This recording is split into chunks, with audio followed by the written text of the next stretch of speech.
আসসালামু আলাইকুম। সবাইকে স্বাগত জানাচ্ছি গ্লোবাল ভিউজে। আপনাদের সঙ্গে আছি আমি ফাহাদিয়া মিতু। আজ জানাবো আন্তর্জাতিক গণমাধ্যমে আলোচিত সংবাদ ও বিশ্লেষণ। ইসরায়েলি বাহিনী গাজায় হামলা বিস্তৃত করার চেষ্টা করলেও এর বিরুদ্ধে কঠিন প্রতিরোধ গড়ে তুলেছেন ফিলিস্তিনি যোদ্ধারা। নতুন করে আরও অনেক ইসরায়েলি সেনার লাশ পুড়েছে ট্যাঙ্ক সহ বহু সাজোয়া যান।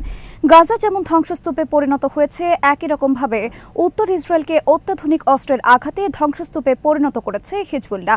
স্পষ্টত ভেঙে পড়েছে ইসরায়েলি সেনাদের মনোবল। গাজায় যুদ্ধরত 9 শতাধিক ইসরায়েলি সেনার মা বাবা যুদ্ধ থামিয়ে সন্তানদের জীবন রক্ষা করতে সরকারের প্রতি অনুরোধ জানিয়েছেন। মার্কিন পররাষ্ট্রমন্ত্রীর সঙ্গে সুর মিলিয়ে নিউ ইয়র্ক টাইমসে বলেছে, হামাস হারবে না, গাজায় আরও শক্তিশালী গোষ্ঠী হয়ে টিকে থাকবে সংগঠনটি। আল মায়াদিনের খবরে বলা হয়, উত্তর গাজার জাবালিয়া এবং দক্ষিণের রাফা শহরের বিভিন্ন যুদ্ধক্ষেত্রে প্রচণ্ড লড়াই চলছে। ইসরায়েলি বাহিনী এবং তাদের সামরিক যানগুলোকে লক্ষ্য করে তীব্র হামলা চালিয়ে যাচ্ছেন ফিলিস্তিনি যোদ্ধারা। এর পাশাপাশি আধুনিক অস্ত্রের মাধ্যমে কাছাকাছি অবস্থান থেকে মুখোমুখি লড়াই করে দখলদারদের প্রতিহত করছেন তারা। সোমবার রাফা শহরের পূর্বে জর্জ স্ট্রিটে আল ইয়াসিন রকেটের মাধ্যমে ইসরায়েলের কয়েকটি আর্মার্ড পার্সোনাল ক্যারিয়ার এবং একটি মার্কাভা ট্যাঙ্ক ধ্বংস করে হামাসের আল কাসাম ব্রিগেডস।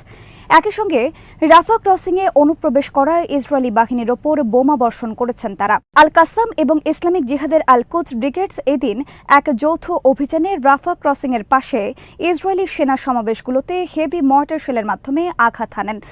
রাফার পূর্বে আল সালাম এলাকায় আল ইয়াসিন রকেটের মাধ্যমে একটি ইসরায়েলি এপিসি এবং শাওয়াজ এক্সপ্লোসিভ ডিভাইসের মাধ্যমে একটি সামরিক D9 বুলডোজার ধ্বংস করে আল কাসাম। একই এলাকায় ইস্টার্ন সিমেট্রির পাশে অ্যান্টি ট্যাঙ্ক রকেটের মাধ্যমে একটি ইসরায়েলি এপিসিকে আঘাত করে আল কুদস ব্রিগেডস। আল কুদসের যোদ্ধারা জর্জ স্ট্রিটের পূর্বে অনুপ্রবেশ করা ইসরায়েলি সেনাদল এবং সামরিক যানগুলোর বিরুদ্ধেও মর্টার শেলের ব্যারেজ নিক্ষেপ করেন। আল আকসা মর্টার্স ব্রিগেড জানিয়েছে, সেখানে তারা আরপিজি শেল দিয়ে একটি D9 বুলডোজারকে আঘাত করেছেন। মার্টার ওমর আল কাসিম ফোর্সের আর্টিলারি ইউনিটও নেতসারিম অক্ষে অবস্থান নেওয়া ইসরায়েলি সেনাদের ওপর মর্টার হামলা চালান। এতে নিশ্চিতভাবে কয়েকজন সেনা নিহত এবং আহত হন বলে জানিয়েছেন তারা। বিমানবন্দরের পাশে এবং আল শওকার জলাতা এলাকায় ইসরায়েলি সেনা দল এবং সামরিক যানবাহনগুলোর ওপর শর্ট রেঞ্জের রকেট হামলা চালান তারা। রাফা শহরের পাশাপাশি জাবালিয়ায়ও প্রচণ্ড লড়াই হয়েছে। আল মুজাহিদিন ব্রিগেডস জানিয়েছে, সোমবার তাদের যোদ্ধারা জাবালিয়া ক্যাম্পের পূর্বে আরপিজি শেল দিয়ে একটি ইসরায়েলি ট্যাঙ্কে সরাসরি আঘাত করেছেন। আল কাসাম জানিয়েছে, আল ইয়াসিন রকেট এবং P-29 শেল ব্যবহার করে সেখানে 12টি ইসরায়েলি ট্যাঙ্ক এবং একটি D9 বুলডোজারকে আঘাত করেন তারা। কাসামের অভিযানের উল্লেখযোগ্য দিক ছিল, এদিন তারা ড্রোনের মাধ্যমে জাবালিয়া ক্যাম্পের পূর্বে একটি মার্কাভা ট্যাঙ্কে রকেট হামলা চালান। ক্যাম্পের পূর্বে বিভিন্ন এলাকায় দখলদার সেনাদের গ্রুপগুলোর ওপর বোমা হামলাও করেন তারা। এসব হামলায় বিভিন্ন ধরনের মর্টার শেল ব্যবহার করা হয়। তাছাড়া ক্যাম্প স্কুলের পেছনে কাসামের স্নাইপারের হাতে এক ইসরায়েলি সেনা নিহত হন। আল কুদস ব্রিগেডস জানিয়েছে, এদিন তাদের যোদ্ধারা জাবালিয়ার পূর্বে ইসরায়েলি পদাতিক বাহিনীর সঙ্গে মুখোমুখি যুদ্ধে অবতীর্ণ হন। ভয়াবহ লড়াইয়ে কয়েকজন সেনা নিহত এবং আহত হন বলে নিশ্চিত করেছে গ্রুপটি।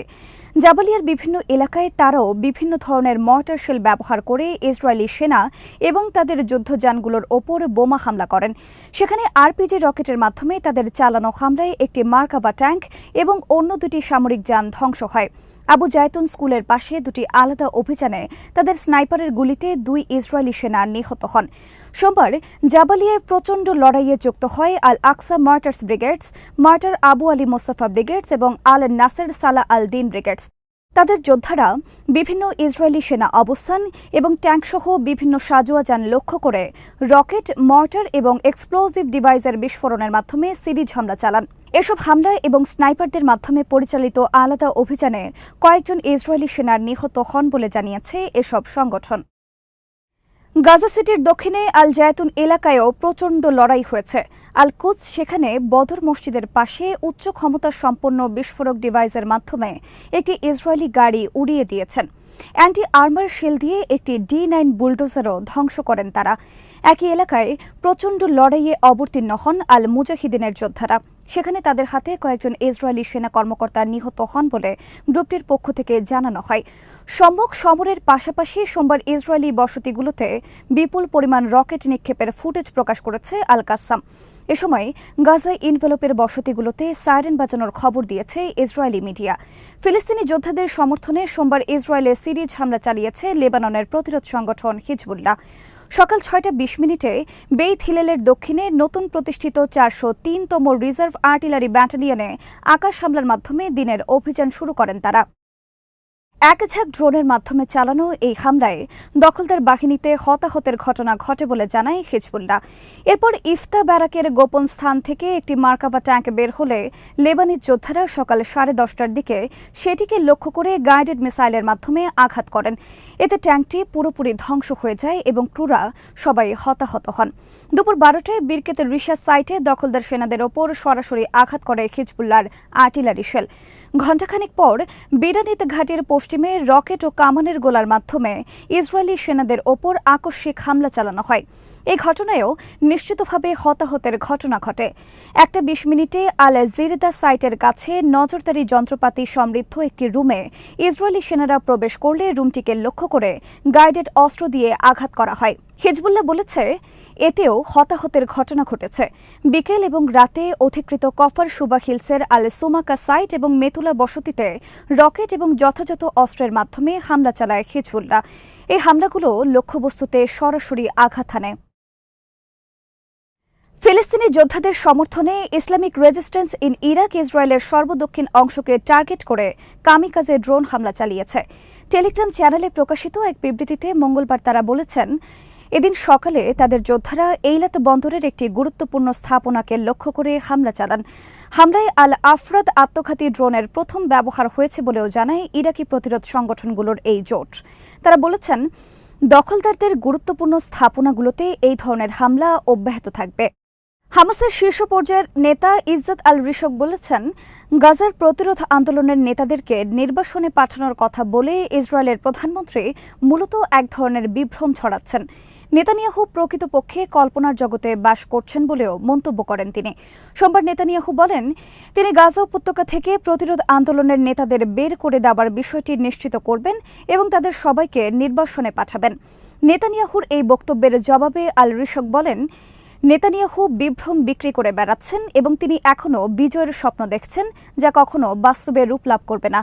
হিজবুল্লাহ মহাসচিব সাইয়েদ হাসান নাসরুল্লাহ বলেছেন, গাজা যুদ্ধ শুরুর পর থেকে এই পর্যন্ত আঞ্চলিক প্রতিরোধ যোদ্ধাদের হামলায় 1500 দখলদার সেনা নিহত হয়েছেন।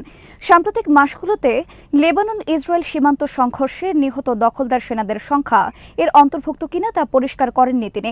সোমবার হিজবুল্লাহর সিনিয়র কমান্ডার মোস্তফা বদরুদ্দিনের মৃত্যুবার্ষিকী উপলক্ষে দেওয়া ভাষণে এই তথ্য প্রকাশ করেন হাসান নাসরুল্লাহ। 2016 সালে দামেস্কে ইসরায়েলি হামলায় নিহত হয়েছিলেন মোস্তফা বদরুদ্দিন। হিজবুল্লাহ মহাসচিব বলেন, গাজা উপত্যকায় 35,000-এর বেশি বেসামরিক নাগরিককে হত্যা করা হলেও ইসরায়েল তাদের ঘোষিত কোনো লক্ষ্য অর্জন করতে পারেনি। সবাই, এমনকি পশ্চিমারাও এক বাক্যে বলছে, গাজায় ইসরায়েল ব্যর্থ। তিনি বলেন, গাজায় যুদ্ধবিরতি ছাড়া হিজবুল্লাহর অভিযান শেষ হবে না। এ নিয়ে আলোচনার কিছু নেই। পুরো বিশ্ব সেই সত্যটি উপলব্ধি করতে পেরেছে। এমনকি যুক্তরাষ্ট্র ইসরায়েলি প্রধানমন্ত্রীকে বলেছে, গাজায় যুদ্ধবিরতি না হলে উত্তর ফ্রন্ট নিয়ে কোনো সমাধান হবে না। আল কাসাম ব্রিগেডের মুখপাত্র আবু ওবায়দা সোমবার জানিয়েছেন, গাজায় ইসরায়েলি বন্দীদের একটি গ্রুপকে রক্ষার দায়িত্বে নিয়োজিত হামাসের একটি দলের সঙ্গে তারা যোগাযোগ হারিয়ে ফেলেছেন। টেলিগ্রাম চ্যানেলে দেওয়া বিবৃতিতে তিনি বলেন, 10 দিন ধরে চলা বর্বর বোমা হামলায় হার্শ গোল্ডবার্গ পোলিন সহ 4 ইসরায়েলি বন্দীর তত্ত্বাবধানে নিয়োজিত আমাদের 4 যোদ্ধার একটি গ্রুপের সঙ্গে আমরা যোগাযোগ হারিয়ে ফেলেছি। গত মাসে আল কাসাম একটি ভিডিও প্রকাশ করেছিল, যেখানে বন্দী হার্শ গোল্ডবার্গ ইসরায়েলি প্রধানমন্ত্রী এবং অন্য মন্ত্রীদের কাছে বন্দীদের মুক্তি নিশ্চিত করার আহ্বান জানিয়েছিলেন। অন্যথা তাদের পদত্যাগ করার কথাও বলেছিলেন তিনি। সোমবার গার্ডিয়ানের খবরে বলা হয়েছে, গাজায় যুদ্ধরত 9 শতাধিক ইসরায়েলি সেনার বাবা মা রাফায় অভিযান থামানোর জন্য ইসরায়েলি প্রতিরক্ষা বাহিনীর কাছে অনুরোধ জানিয়েছেন। এক চিঠিতে তারা লিখেছেন, রাফা তাদের সন্তানদের জন্য মৃত্যু ফাঁদ এবং সেখানে অভিযান বন্ধ করা হোক। চিঠিতে বলা হয়, সাধারণ বিচার বুদ্ধি সম্পন্ন যে কারো কাছে এটা স্পষ্ট, রাফায় আগ্রাসনের বিষয়ে কয়েক মাস আগে থেকেও সতর্কতা ও ঘোষণা দেওয়া হয়েছে। তাই এখন প্রতিপক্ষ সক্রিয়ভাবে আমাদের সেনাদের ওপর হামলা করার জন্য প্রস্তুত হয়ে আছে। ইসরায়েলি প্রতিরক্ষা মন্ত্রী ইয়োভ গালান্ত এবং ইসরায়েল প্রতিরক্ষা বাহিনীর chief of staff lieutenant general Herzi হালেভিকে সম্বোধন করে লেখা চিঠিতে আরও বলা হয়, আমাদের ছেলেরা শারীরিক এবং মানসিকভাবে ক্লান্ত, আর এখন আপনি তাদেরকে এই বিপজ্জনক পরিস্থিতিতে পাঠাতে চান। এটাকে অদূরদর্শিতা ছাড়া আর কিছুই মনে হচ্ছে না। এই চিঠির শুরুর দিকে প্রায় ৬০০ সেনার বাবা মা স্বাক্ষর করেছিলেন, তবে সাম্প্রতিক দিনগুলোতে আরও ৩০০ সেনার বাবা মা এতে স্বাক্ষর করেন। নিউ ইয়র্ক টাইমস জানিয়েছে, ইসরায়েলি বাহিনীর বিরুদ্ধে তুমুল লড়াইয়ের মধ্য দিয়ে দিন দিন স্পষ্ট হচ্ছে ভবিষ্যতে দীর্ঘ সময়ের জন্য গাজা উপত্যকায় শক্তিশালী গোষ্ঠী হয়ে টিকে থাকতে পারে হামাস। বিশ্লেষকরা মার্কিন সংবাদ মাধ্যমটিকে বলেছেন, ইসরায়েল যখন রাফা নিয়ে ব্যস্ত, সেই সুযোগে অন্যান্য এলাকায় সংগঠিত হচ্ছে হামাস। প্রতিবেদনে বলা হয়, ৭ মাসের যুদ্ধে গাজায় সবচেয়ে পরিচিত দৃশ্য এমন যে ইসরায়েলি বাহিনী অভিযান চালিয়ে কোনো একটি এলাকা হামাস মুক্ত ঘোষণা করে, তবে তা খুব বেশি সময়ের জন্য স্থায়ী হয় না, কারণ হামাসের যোদ্ধারা ফের সংগঠিত হয়ে লড়াইয়ে ফিরে আসছেন। মার্কিন পররাষ্ট্রমন্ত্রী অ্যান্টনি ব্লিংকেনের রোববারের বক্তব্য তুলে ধরে এতে বলা হয়, রাফায় সর্বাত্মক স্থল অভিযান চালিয়েও হামাসকে নির্মূল করা সম্ভব হবে না। ব্লিংকেন বলেন, রাফায় অভিযানের মাধ্যমে ইসরায়েলকে একটি স্থায়ী গেরিলা যুদ্ধের মুখোমুখি হতে হবে। যুদ্ধ শেষে গাজায় প্রচুর হামাস সদস্য থেকে যাবেন। এই অবস্থায় ইসরায়েলি সেনারা গাজা ত্যাগ করার পর হামাস আবার উপত্যকার নিয়ন্ত্রণ গ্রহণ করবে।